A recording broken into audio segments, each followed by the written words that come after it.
বাস্তুর জন্য পরক্রিয়া কিছু কিছু ক্ষেত্রে এফেক্ট করে। কারোর তো ক্যারেক্টারই আছে অসভ্য, কারোর তো ক্যারেক্টারই নোংরামি। সবসময় কি বাস্তুর উপর দোষ দিলে হবে? জিন যদি প্রবলেম থাকে তার তো স্বভাবই খারাপ। সবসময় বাস্তুর দোষের কিছু কিছু ক্ষেত্রে বলছি, খুব ভালো স্বামী বা খুব ভালো বউ, খুব ভালো সংসারী হঠাৎ নেগেটিভ হয়ে যাচ্ছে, তখন এতদিন হয়নি এখন কেন হচ্ছে, বা অন্য জায়গায় এসে দেখছে স্যার এরকম নেগেটিভ রেজাল্ট আছে, তখন ধরে নিতে হবে নিশ্চয়ই সামথিং রং। কিন্তু তুমি বাপের বাড়িতে আছো বা তুমি তোমার বাড়িতে যেখানে জন্মগ্রহণ করেছো সবাই ভালো আছে, তাদের উপর এফেক্ট পড়ছে না, তোমার উপর এফেক্ট পড়ছে, তোমার সবই ভালো, অথচ তুমি নেগেটিভ রেজাল্ট দিচ্ছ, তুমি পরক্রিয়ায় করছো, তুমি জেনে শুনে করছো, বদমাইশি করে করছো, তোমার ক্যারেক্টার খারাপ। আর জিনগত সমস্যা, রক্তে থাকে নোংরামি। আমার এই কথাগুলো শুনে অনেকেই নেগেটিভ রেজাল্ট করবে আমি জানি, তাতে আমার কিছু যায় আসে না, কারণ যাদের উপর দিয়ে যেই মেয়েদের উপর দিয়ে ঝড় যায় তারা জানে, বা যেই ছেলেদের উপর দিয়ে যায় তারাই জানে।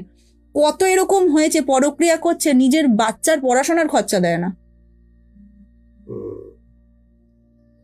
বা কত এরকম মেয়েরা আছে পরক্রিয়া করছে, ছেলেটার বাচ্চার ঘুরে দেখে না, সে কি খাচ্ছে না খাচ্ছে ঠাকুরদার হাওয়ালে দিয়ে দিল, কি মামা মামির কাছে দিয়ে দিল, বা দিদা দাদুনের কাছে দিয়ে দিল। সবসময় এখন পরক্রিয়াটা এতটাই নোংরা হয়ে গেছে, ঘরে ঘরে তুমি 100খানা ঘর দেখো, তার মধ্যে মানে 97টা ঘর পরক্রিয়া। আর এমন অ্যাটিটিউড দেখাবে সামনে, তাদের মতন ভদ্র নিপাট কিছু হয় না, ভেতরটা ততটাই এদের নোংরা। একটা মেয়ের ঘর ভাঙছে, কিন্তু যেটা বললে দিদি নিজের একটা মেয়ের ঘর ভাঙছে। একটা মেয়ে যখন বিয়ে করবে বলে আসে, কত স্বপ্ন নিয়ে আসে, ছেলেগুলো ঠকিয়ে যাচ্ছে। কলিকের সাথে রিলেশনশিপ, শালির সাথে রিলেশনশিপ, এখন এটা বেশি অফিস কালচারে দেখা যায় প্রচুর।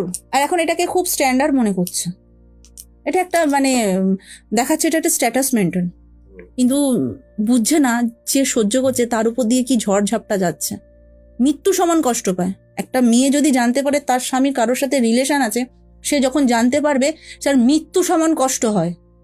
এরকম বহু ক্লায়েন্ট আসে আমাদের সামনে, যখন কথা বলে না, কথা বলতে পারে না, পাগলামি শুরু করে, পাগলামি, ওকে দেখলে রীতিমতন আমার কষ্ট হয়।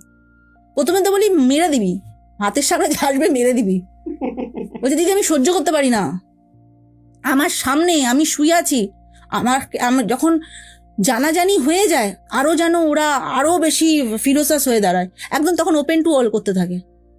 যতদিন লুকিয়ে আছে তবুও রাগ ঢাক থাকে, যখনই জেনে যায় ওপেন হয়ে যায়, ওপেন একদম ওইদিকে মুখ ফিরে এইদিক মুখ ফিরে চ্যাটিং করছে হোয়াটসঅ্যাপে। আরে বোঝা তো যায়, ও বলছে দিদি লাইট জ্বলছে, লাইটটাকে তো আর আটকানো যায় না।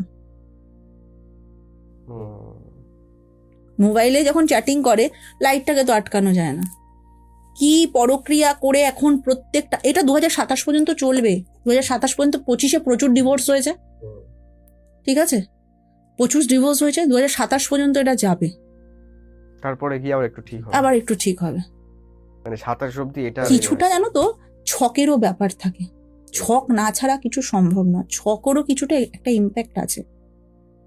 পরকীয়া হচ্ছে একটা ক্যান্সারের মতন, মানে কিছু কিছু আছে যে একটু, সবার ক্ষেত্রে বলছি না, 100-এর মধ্যে 5% এরকম আছে যারা প্রত্যেকে মানে প্রকৃত কষ্ট পায়, যে তারা সত্যি একটা সাথীর প্রয়োজন হলে মানসিক শান্তি পায়। আর বাদবাকিগুলো যেগুলো হচ্ছে সবই নোংরামি, তোমার থেকে বেটার পাবে, তোমাকে ফেলে দেবে। এদিকে যার সঙ্গে আছে তার বইয়ের জীবন তো শেষ করে দিল, তার ঘরও শেষের মুখে, এরকম সংসার সব ভেঙে, এরকম হয়েছে যে ডিভোর্স হয়ে গেছে পরক্রিয়াকে, কিছুদিন পরে তাকেও ছেড়ে দিল। এইগুলো কিসের বলবো, এগুলো লোভ বলবো না।